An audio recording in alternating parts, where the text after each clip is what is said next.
국무총리실 산하 국무조정실엔 정부 합동 부패 예방 추진단이 있습니다. 부정부패나 비리와 관련된 사안을 조사하는 조직인데요. 정부 합동 부패 예방 추진단이 대대적으로 전국 교육청에 대한 예산 실태를 점검하기 시작했습니다. 교육청들은 비리 관련 제보나 정황도 없는 상황에서 이루어지는 조사라며 정부가 지방교육재정교부금 개편을 위해 먼지털이식 조사에 나섰다고 반발하고 있습니다. 서진석 기자가 단독 취재했습니다. 지난 7일 서울시 교육청에 정부 합동점검장이 설치됐습니다. 정부가 오늘까지 닷새간 서울시 교육청의 시설 관련 사업에 쓰인 지방교육재정 교부금 내역을 조사하고 있습니다. 점검에는 국무총리실 산하 국무조정실에 정부 합동 부패 예방 추진단 공무원 13명이 투입됐습니다.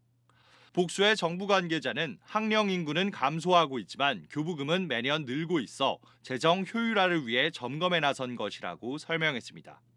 교육부도 시설 담당 부서를 중심으로 점검에 동참하고 있습니다.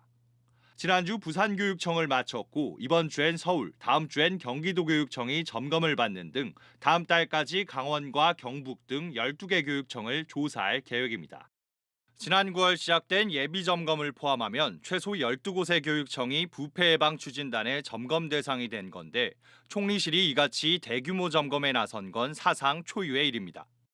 감사원도 지난달 교육부와 전국 교육청을 대상으로 교부금 운영 실태에 대한 실지 감사에 나서면서 사정기관들의 칼끝이 교육청을 향하고 있습니다.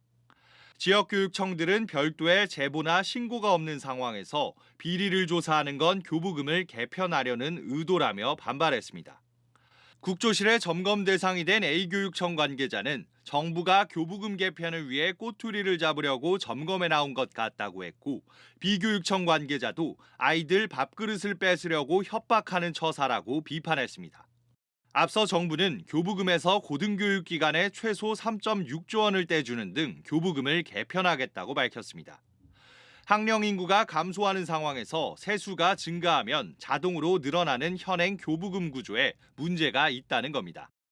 여기에 더해 정부가 추진하는 세제 개편안이 시행되면 내년에 지방교육재정 교부금이 1조 원 줄어드는 것을 시작으로 앞으로 5년간 교부금 13조 원이 급감할 거란 분석입니다. 반면 기재부는 세제를 개편해도 교부금은 계속해서 늘어난다고 해명했습니다.